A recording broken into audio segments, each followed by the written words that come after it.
विधेयकों को लेकर शिरोमणि अकाली दल ने बीजेपी से पूरी तरह से नाता तोड़ लिया। ऐसे में बीजेपी के सामने अपना अस्तित्व बचाने की बड़ी चुनौती खड़ी है। पंजाब में अब तक बीजेपी विधानसभा की कुल 117 सीटों में से महज 23 सीटों पर चुनाव लड़ती रही है, लेकिन अलग होने के बाद बीजेपी को भी सीटों पर अपना जनाधार बढ़ाना होगा। ऐसे में सवाल उठता है कि क्या बीजेपी महाराष्ट्र की तरह पंजाब में अपना राजनीतिक वर्चस्व बढ़ा पाएगी।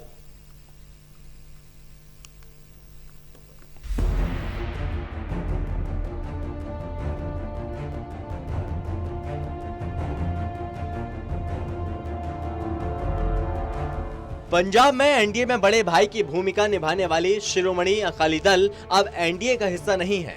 किसानों के लिए लाए गए कृषि संबंधी तीनों विधेयकों को मोदी सरकार संसद से पारित कराने में सफल रही, लेकिन बीजेपी से शिरोमणि अकाली दल ने गठबंधन तोड़ लिया। अकाली और बीजेपी के 22 साल पुरानी दोस्ती ऐसे समय टूटी जब सूबे में विधानसभा चुनाव में महज 1.5 साल का ही वक्त बाकी है। ऐसे में पंजाब की सियासत में बीजेपी को एक तरफ तो अपने अस्तित्व को बचाए रखने की चुनौती है, जबकि दूसरी ओर राज्य में अपना राजनीतिक विस्तार बढ़ाने का अवसर भी है। अकाली दल के साथ बीजेपी का गठबंधन 1997 में हुआ था। पंजाब में 1999 के लोकसभा और 2002 साथ ही 2017 के विधानसभा चुनावों में गठबंधन के खराब प्रदर्शन के बावजूद समझौता जारी रहा था। इसी दौरान बीजेपी की जितनी बार भी केंद्र में सरकार बनी, सब में अकाली दल के नेता मंत्री बने। यही नहीं, 1997 में बीजेपी के साथ आने का राजनीतिक फायदा अकाली को मिला और प्रकाश सिंह बादल मुख्यमंत्री बने।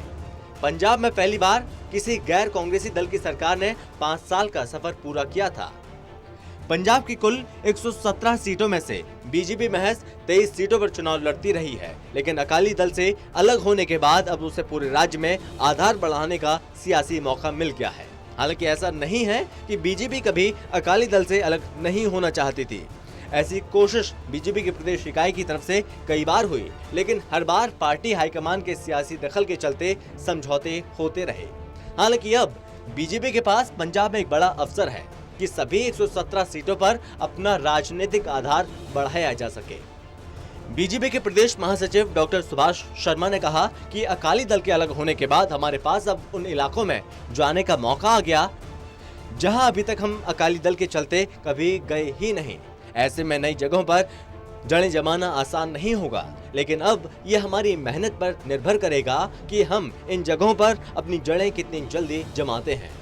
महाराष्ट्र में शिवसेना से बीजेपी अलग होकर आज सबसे बड़ी पार्टी बन चुकी है। ऐसे ही पंजाब में भी हम अपना राजनीतिक आधार बढ़ा सकते हैं। पंजाब में बीजेपी का शहरी मतदाताओं के बीच राजनीतिक आधार रहा है, लेकिन उसने ग्रामीण इलाकों में पकड़ बनाने की कोशिश शुरू कर दी थी। ऐसे में अकाली दल से बीजेपी के अलग होने का पहला लिटमस टेस्ट इसी साल नवंबर-दिसंबर में होने वाले स्थानीय निकाय चुनाव में देखने को मिलेगा, जो कि पूरी तरह से शहरी और कस्बे के मतदाताओं के हाथ में होगा। ऐसे में बीजेपी को निकाय चुनाव में अकेले किस्मत आजमाना होगा और ये उसके लिए असली परीक्षा होगी। कृषि विधेयकों को लेकर किसान बहुल ग्रामीण इलाकों में बीजेपी के लिए राजनीतिक राह और कठिन हो सकती है। सूबे के किसानों की शंकाएं दूर करने के लिए बीजेपी ने गांवों में जाकर जनसंपर्क करने की योजना बनाई, लेकिन किसान संगठनों ने ऐलान कर दिया कि कृषि विधेयक के समर्थन करने वालों को गांव में घुसने नहीं देंगे। ऐसे में बीजेपी के लिए ग्रामीण इलाकों में अपने राजनीतिक आधार को मजबूत करना एक बड़ी चुनौती बन गई है। वहीं सुभाष शर्मा कहते हैं कि किसानों को हम समझाने की कोशिश कर रहे हैं और 2022 के चुनाव आने तक हम किसानों के गुस्से को ठंडा करने में कामयाब हो जाएंगे।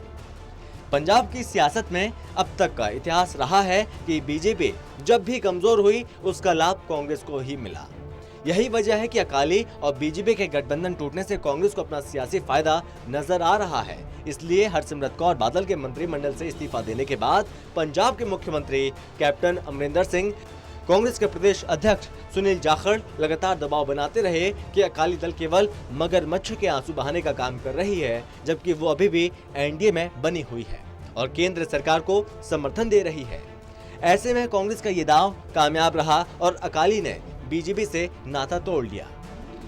दरअसल पंजाब में 1997 के दौरान जब बीजेपी को 18 सीटें मिली तो प्रदेश में सरकार अकाली बीजेपी की बनी। 2002 में बीजेपी 3 सीटों पर सिमट गई और प्रदेश में सरकार कांग्रेस की बनी। 2007 में 19 और 2012 में 12 सीटें बीजेपी को मिली।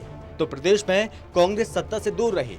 2017 के विधानसभा चुनाव के नतीजे को देखें तो बीजेपी की महज 3 सीटें आईं और सत्ता कांग्रेस को मिली।